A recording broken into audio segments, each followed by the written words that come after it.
As you can see from my thumbnail, आज की video होने वाली है बाइक सर्विसिंग के ऊपर। Welcome to my YouTube channel meteor rider. So guys, मैंने इस बाइक को 20,000 किलोमीटर से ज्यादा चला लिया है और 20,000 किलोमीटर वाली जो सर्विस है वो ओवरड्यू है, जो मैंने अभी तक नहीं करवाई है, जिसको मैंने प्लान किया है घर पे करने के लिए।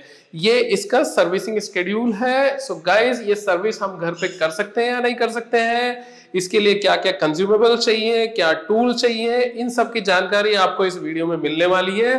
सो बने रहिए मेरे साथ वीडियो में। Let's begin with the chain cleaning.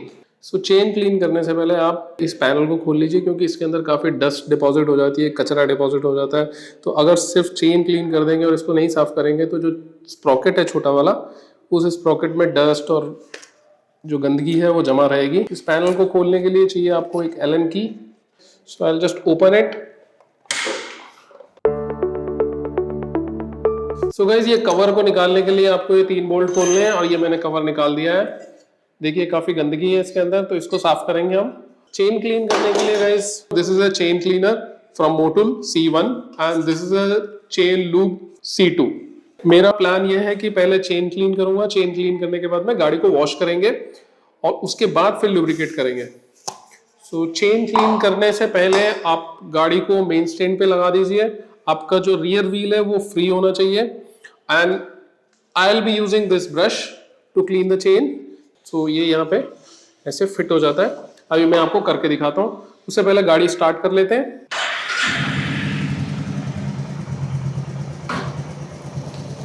ये देखिए, ये साउंड जो आ रही है, ड्राई चेन रन हो रही है। लुब्रिकेट करने से पहले इसको हम क्लीन कर लेते हैं। मोटुल का C1 क्लीनर है।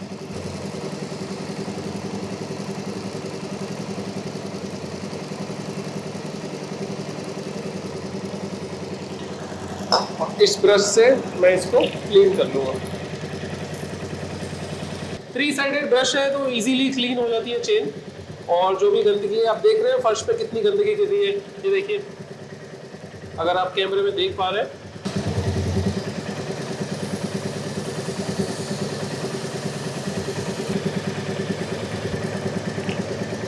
चेन अपनी क्लीन हो गई है, अब गाड़ी वॉश कर लेते हैं। सो बाइक को वॉश करने के लिए आई am using this 3M car wash shampoo और अगारो का प्रेशर वॉशर है। तो बाइक वॉशिंग शुरू करते हैं।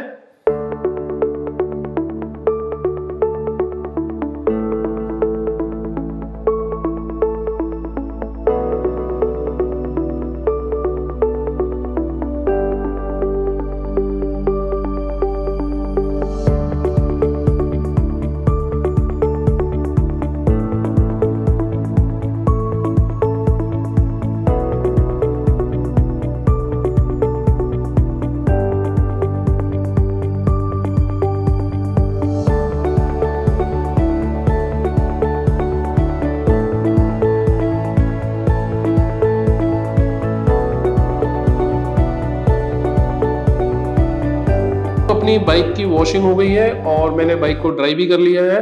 चेन स्पेशली मैंने ड्राई कर ली है लुब्रिकेट करने से पहले। अब इसको लुब्रिकेट कर लेते हैं। ये मैंने जैसे पहले बताया था, ये मोटुल का C2 चेन केयर है, चेन ल्यूब रोड। इसका लिंक मैं डिस्क्रिप्शन में डाल दूंगा। So I think this is enough. और अपना चेन लुब्रिकेशन वाला पार्ट कंप्लीट हो गया है। तो जो कवर हमने यहाँ से रिमूव किया था, उस कवर को भी लगा देते हैं हम।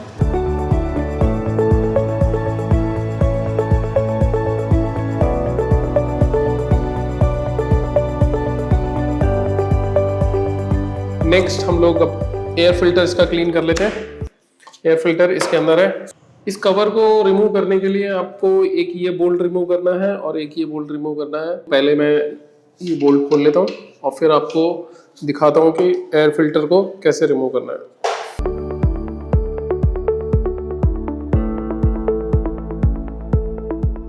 This is air filter housing. इसको भी खोलना पड़ेगा हमको। इसको खोलने के लिए चाहिए होगा आपको screw driver.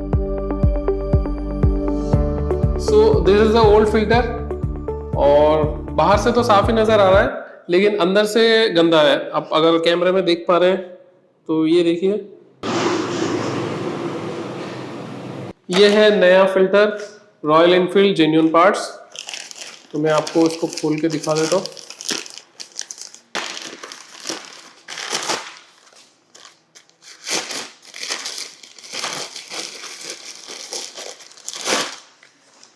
So this is the new one and you can make out the difference. ये थोड़ा ब्लैक ब्लैक हो गया है और ये अंदर से देखिए पूरा ब्लैक है और ये एकदम वाइट है। 20,000 किलोमीटर में जो सर्विस शेड्यूल है उसके अंदर इसको रिप्लेस करना है हमको। जब आप फिल्टर चेंज करते हैं तो आप एक बार कपड़े से अंदर से साफ कर लीजिए। ये होज है, इसको क्लीन कर लीजिए जहां तक आपको एक्सेस मिल रहा है। खोलने की जरूरत नहीं है इसको, लेकिन जो भी अंदर डस्ट वस्ट है वो आप प्रॉपरली साफ कर लीजिए। सो हम अपना फिल्टर लगा देते हैं। ये कवर को लगाने के वक्त एक चीज का ध्यान रखिए, देखिए इसमें ये 3 तो स्क्रूज के लिए होल दिए हुए हैं और एक ये होल एक्स्ट्रा दिया हुआ है जो कि यहाँ लगेगा आपका। तो आपको इसमें अलाइन करके लगाना है, अदरवाइज किसी और ओरिएंटेशन में ये फिट नहीं होगा। तो आप इसको इस तरह से लगा दीजिए। ये वाला जो डक का पार्ट है पीछे की तरफ रहता है। फिल्टर को पहले आप इसके अंदर इंसर्ट कर लीजिए तो आपको लगाना इजी रहेगा। घुस गया इसके अंदर और आप इसको इसमें लगा दीजिए।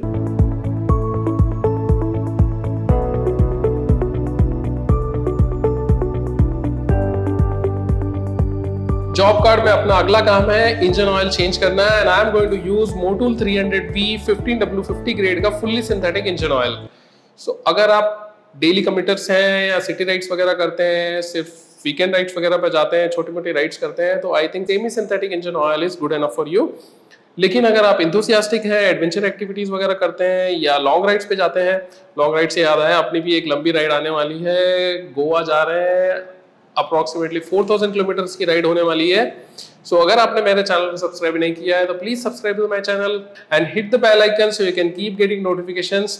And now coming back to engine oil, अगर आपने डिसाइड किया है फुल्ली सिंथेटिक इंजन ऑयल पे जाने के लिए तो कुछ चीजों का आपको जरूर ध्यान रखना है। पहली चीज कि आपको ऑयल मिक्स नहीं करना है, सेमी सिंथेटिक को सिंथेटिक के साथ नहीं मिक्स करना है। और दूसरा ग्रेड का ध्यान रखना है क्योंकि रॉयल एनफील्ड रिकमेंड करती है 15W50 ग्रेड, सो आपको वही ग्रेड यूज करनी है। और तीसरा मोस्ट इंपॉर्टेंट कि आप जब भी इंजन ऑयल चेंज करें, यानी सेमी सिंथेटिक से सिंथेटिक पे जा रहे हैं, तो इंजन ऑयल फिल्टर पक्का चेंज करना है। सो वीडियो को लंबा ना करते हुए काम शुरू करते हैं, बाकी चीजें मैं आपको काम करते हुए बताता हूँ। Keep watching the video. तो जैसा मैंने वीडियो में आप लोगों को बताया कि इंजन ऑयल मिक्स नहीं करना है, सेमी सिंथेटिक को सिंथेटिक के साथ मिक्स नहीं करना है। तो अगर हम मिक्स नहीं करना है तो हमको इसको पूरा खाली करना पड़ेगा, फ्लश करना पड़ेगा। तो फ्लश करने के लिए मैं यूज़ कर रहा हूँ मोटूल का इंजन ऑयल फ्लश। कैप खोलते वक्त आप एक चीज़ का ध्यान रखिए कि कोई कपड़ा वगैरह यूज़ कर लीजिए ताकि स्क्रैचेस वगैरह ना आए। और आप इस कैप को खोल लीजिए एंटी क्लॉकवाइज डायरेक्शन में। ये कैप खुल गई है अपनी।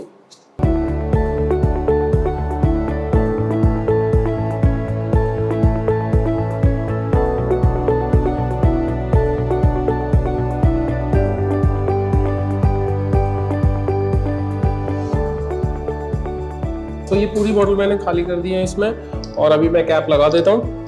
और कैप लगाने के बाद में गाड़ी को हम स्टार्ट करेंगे और इसको आइडल पे छोड़ेंगे 10 to 15 मिनट्स के लिए। ये देख रहे हो ड्रेन प्लग का बोल्ट खोलते ही ऑयल निकलना शुरू हो गया है और ऑयल का कलर देखिए एकदम ब्लैक कलर का ऑयल हो गया है। 20,000 किलोमीटर पे इसको चेंज होना था, मैंने उसके ऊपर भी 2000 किलोमीटर चला लिया है। इस चीज का ध्यान रखिए, जो आपका सर्विसिंग शेड्यूल है उसको प्रॉपरली फॉलो करिए। जब भी गाड़ी की सर्विसिंग ड्यू है पक्का से सर्विस कराइए। आप घर पे कर सकते हैं तो घर पे करिए और अगर घर पे नहीं कर सकते हैं तो सर्विस सेंटर पे जरूर दीजिए। ये 8 mm साइज का बोल्ट है जिसको खोलने के लिए आपको 8 mm का सॉकेट चाहिए होगा। तो ये स्ट्रेनर निकाल लिया मैंने। ये स्ट्रेनर की कंडीशन ठीक ही है, इसको हम साफ करके वापस लगा देंगे। इसको मैं चेंज नहीं करने वाला हूँ, ठीक ठाक ही लग रहा है। तो इसको मैं क्लीन करके एयर से ब्लो करके और वापस से सेम स्ट्रेनर मैं यूज़ करूँगा। ध्यान रखें कि इसकी ओरिंग डैमेज ना हो, अगर ओरिंग एलोंगेट हो गई तो प्लीज़ चेंज दैट। ये एक और बोल्ट है यहाँ पे, इसको भी हम खोल लेते हैं। तो जो बचा कुछ ऑयल है वो यहाँ से भी निकल जाएगा। देखिए अब ये कम्प्लीटली ड्रेन हो जाएगा। अब इसको हम थोड़ा देर छोड़ देते हैं ताकि पूरा ऑयल ड्रिप हो जाए। सो इंजन फिल्टर आपको निकालने के लिए ये 3 बोल्ट खोलने हैं जो कि एलन की से खुल जाएंगे।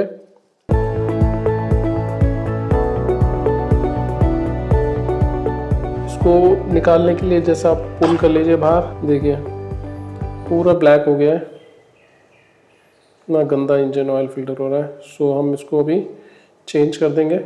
इंजन ऑयल फिल्टर लगाने से पहले आप इसको या तो ऑयल में डिप कर लीजिए, जो फ्रेश ऑयल है, या जैसे मैं कर रहा हूँ इसके ऊपर आप ऑयल ऐसे डाल लीजिए तो ये थोड़ा वेट हो जाएगा। इस तरह से आप ऑयल सेव कर सकते हैं। आपको जैसा उचित लगे आप वैसा करिए। आप या तो डिप कर लीजिए या इसके ऊपर जैसे मैं कर रहा हूँ वैसा कर लीजिए, और उसके बाद में आप इसको फिट कर लीजिए। ये जो स्प्रिंग है ये बाहर की तरफ आएगी और फिर आप कैप लगा दीजिए इस पे।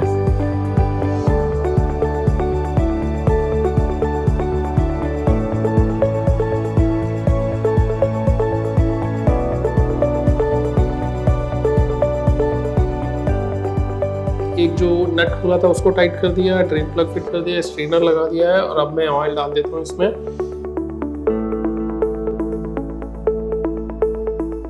तो ये टैंक की कैपेसिटी है 1.7 लीटर। मैं 1 लीटर ऑलरेडी डाल चुका हूँ। यहाँ पे मार्किंग दी हुई है इसमें, ये देखिए 1 लीटर की मार्किंग अगर आपको दिख पा रहा है, पूरा ग्रीन कलर का है, यहाँ तक है। तो 1 लीटर का है, मैं 1.7 मतलब 300 ml छोड़ दूंगा इसमें और 1.7 तक डालूंगा। सो आई पुट 1.7 लीटर एग्जैक्टली। अभी इसमें 300 ml रह गया है। ब्रेक को देखते हैं और ब्रेक का फ्लूइड चेंज करेंगे हम लोग। कौन सा फ्लूइड डालना है वो मैं बताता हूँ आपको, और क्या प्रोसीजर है। बने रहिए मेरे साथ वीडियो में। अगला काम हमारे लिस्ट में है ब्रेक ब्लीडिंग करना। अब ब्रेक ब्लीडिंग करेंगे हम पहले फ्रंट ब्रेक की, उसके बाद में रियर ब्रेक की। ये फ्रंट ब्रेक का रिजर्वायर है और इसमें फ्लूइड कौन सा डालना है? फ्लूइड हम डालेंगे लिक्विमोली का .4 ब्रेक फ्लूइड। .4 ही यूज कीजिए। .3 आता है, .4 आता है, .5 आता है, तो मिक्सअप नहीं करना है आपको, .4 ही यूज करना है। तो मैं इसको खोल लेता हूँ फटाफट से। थोड़ा सा कॉशियस रहिए क्योंकि ये जो ब्रेक फ्लूइड है वो कॉरोसिव रहता है। अगर आपके पेंट सरफेस पे गिर गया किसी पे तो फिर पेंट खराब कर सकता है ये। तो ये इसका डायफ्राम है और ब्रेक फ्लूइड भी देखिए ब्लैक कलर का सा हो गया है, तो हम लोग इसको भी रिप्लेस कर देंगे और नया ब्रेक फ्लूइड डालेंगे और ब्रेक ब्लीडिंग भी साथ में करेंगे।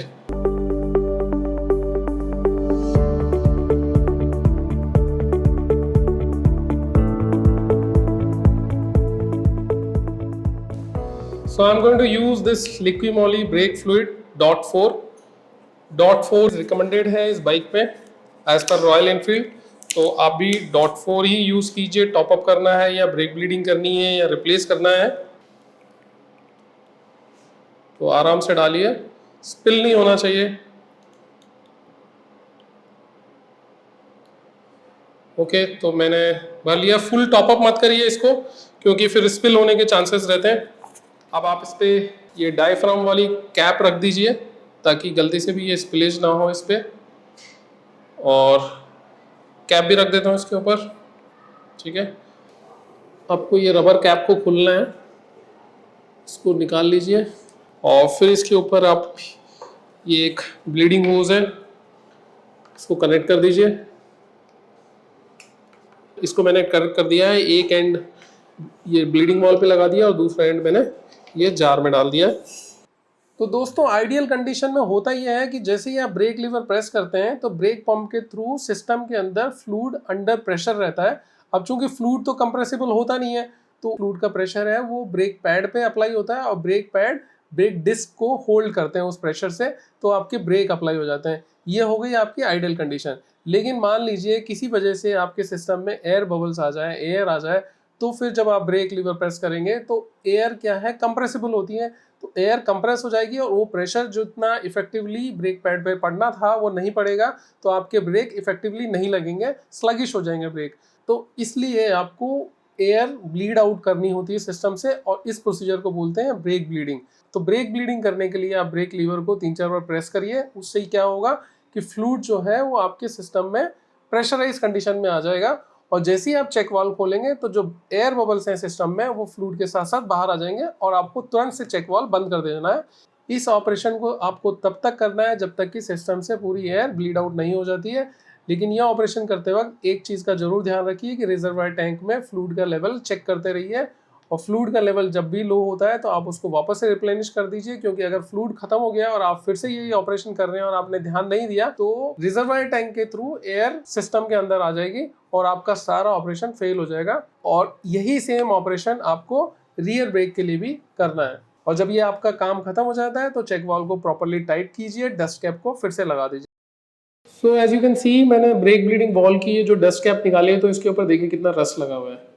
तो आप जब भी ब्रेक ब्लीडिंग कर रहे हैं तो डस्ट है या डर्ट है, मिट्टी वगैरह है, तो इसको पहले साफ कर लीजिए क्योंकि ये पूरा आपका होज के थ्रू आपके ब्रेक फ्लूइड में जाएगा। पहले इसको क्लीन कर लेते हैं, उसके बाद ब्रेक ब्लीडिंग का काम शुरू करेंगे।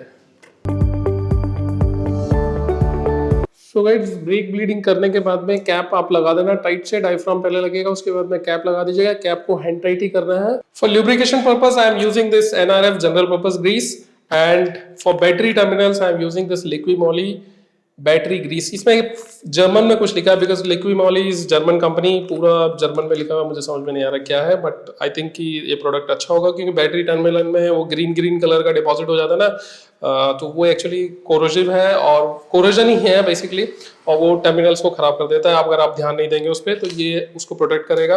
वॉशिंग के टाइम पे कुछ पानी का रेजिड्यू रह जाता है तो वो टर्मिनल खराब हो जाते हैं। और एक इंपॉर्टेंट चीज जो मैं बताना भूल गया, ये है पेट्रोल सिस्टम क्लीनर। इसको भी मैं यूज कर रहा हूँ। This is also of Motul. इसको पेट्रोल टैंक में डाल दूंगा और फिर जो कार्बन डिपॉजिट है फ्यूल सिस्टम में वो इससे क्लीन हो जाएंगे। इस प्रोडक्ट को मैं फर्स्ट टाइम यूज कर रहा हूँ तो इसकी परफॉर्मेंस मुझे अभी सिंसियरली पता नहीं है। इसकी परफॉर्मेंस क्या है ये मैं राइड के बाद में बताऊंगा। So stay in touch for further updates.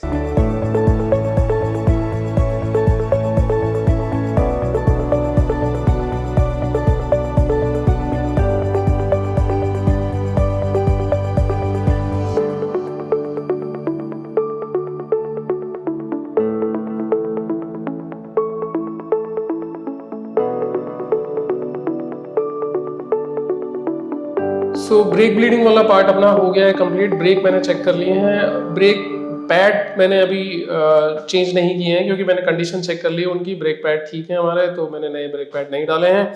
बाकी जो छोटे मोटे काम है वो मैं बाद में कर लूंगा क्योंकि वीडियो अपना लंबा हो रहा है। तो मैंने जो वीडियो के स्टार्टिंग में आपसे सवाल पूछा था कि आप जो सर्विसिंग है 20,000 किलोमीटर वाली वो घर पे कर सकते हैं या नहीं कर सकते हैं, तो उसका जवाब ये है कि अगर आप पूरा मेंटेनेंस शेड्यूल के हिसाब से करना चाहते हैं तो घर पर सर्विसिंग नहीं कर पाएंगे क्योंकि आपके पास में स्पेशल टूल नहीं होगा। Inlet exhaust valve clearance check मैंने नहीं किया है क्योंकि मेरे पास इसका स्पेशल टूल नहीं है, और जो फ्रंट फोक का ऑयल रिप्लेस करना था वो नहीं कर पाया क्योंकि उसके लिए भी मुझे स्पेशल टूल चाहिए।